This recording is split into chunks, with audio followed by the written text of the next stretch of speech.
আমি জেলে গেলাম কেন? জন্য জেলে গেলাম, কার জন্য গেলাম? অভিষেক ব্যানার্জি।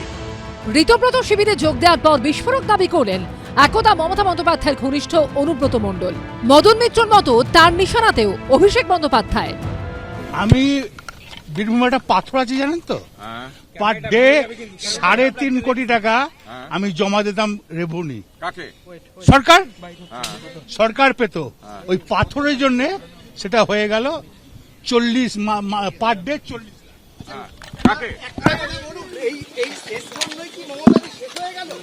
ওর জন্যই শেষ হলো। তার জন্য শেষ হলো। যদিও এই প্রেক্ষাপটে ফের একবার অভিষেক বন্দ্যোপাধ্যায়ের পাশে দাঁড়িয়েছেন মমতা বন্দ্যোপাধ্যায়। অভিষেক অনেক খারাপ আপনাদের কাছে, বাহানা হয়ে গেছে ওটা। আজকে আমি যখন ফেসবুক করছি সেদিনও ডেকে পাঠানো হয়েছে, 25-30টা কেস দেওয়া হয়েছে। সেটা সহ্য করছে, একটু সেটিং করে নিলে সব থেকে রিলিফ হতে পারতো। আজকে আপনারা বলছেন যে অভিষেক হচ্ছে আপনাদের আয়না, তাই আপনারা চলে যাচ্ছেন, এটা আপনাদের বাহানা। সে আজকে লড়ে যাচ্ছে বাঘের মতো, এরাই লড়বে। তার কারণ এরা 50 বছর আগামী দিন রাজনীতি করবে। মুখ্যমন্ত্রী স্নেহ জাতীয় শর্করা পদার্থর গুরুত্ব বেশি দিয়েছে। মানে মমতা বন্দ্যোপাধ্যায়ের থেকে অভিষেক বন্দ্যোপাধ্যায় বেশি পাওয়ারফুল হয়ে গেছে, অনেক প্রশ্নই আসে না। বিধানসভা ভোটে বিপর্যয়ের পর থেকেই অভিষেক বন্দ্যোপাধ্যায়ের কড়া সমালোচনা শুরু হয়। দিনে দিনে যা বেড়েই চলেছে। দিদি যদি সংশোধন করে, মানুষের দাবি প্রতি যদি দিদি আস্থা দেখায়, অর্থাৎ অভিষেককে যদি সাইড করে দেয় দল থেকে, তাহলে হয়তো আবারও সমস্ত নেতা নেত্রী, এমএলএ এমপি আবার ফিরতে পারে দিদির পাশে। দুটো ইংরেজি বলতে পারলে আর জিন্সের প্যান্ট পরতে পারলে আর গাড়ির মাথায় উঠে বলতে পারলে হয় না, একদম রেসপন্সিবল ম্যান হচ্ছে অভিষেক। ছ্যাবলামি হয়েছে বাড়িটাকে নিয়ে, নেপোয় মারে দই হয়ে গেছে। এমনকি কালীঘাট তৃণমূলের ভিতরেও অভিষেক বন্দ্যোপাধ্যায়কে নিয়ে চরম ক্ষোভ। ক্যামাক স্ট্রিটটা শেষ করে দিল আমাদের দলটাকে শেষ করে দিল ক্যামাক স্ট্রিট। অভিষেক বন্দ্যোপাধ্যায়ের বিরুদ্ধে ক্ষোভ যত বাড়ছে ততই নিঃস্ব হচ্ছেন মমতা বন্দ্যোপাধ্যায়। কৃষ্ণেন্দু অধিকারী, সন্দীপ সরকার ও উজ্জ্বল মুখোপাধ্যায়ের রিপোর্ট, এবিপি আনন্দ। তাকে চাপ দিয়ে নরম করতে না পেরে তার স্ত্রী পুত্রদেরও যারা নোটিশ পাঠিয়ে দলবদলের চেষ্টা করায়, তারা কাপুরুষ। আমার তো ইডির থেকে ভয় ছিল এবি বেশি। পুর নিয়োগ দুর্নীতি মামলায় মঙ্গলবার সকালে মদন মিত্র স্ত্রী ও 2 ছেলেকে নোটিশ দেয় ইডি।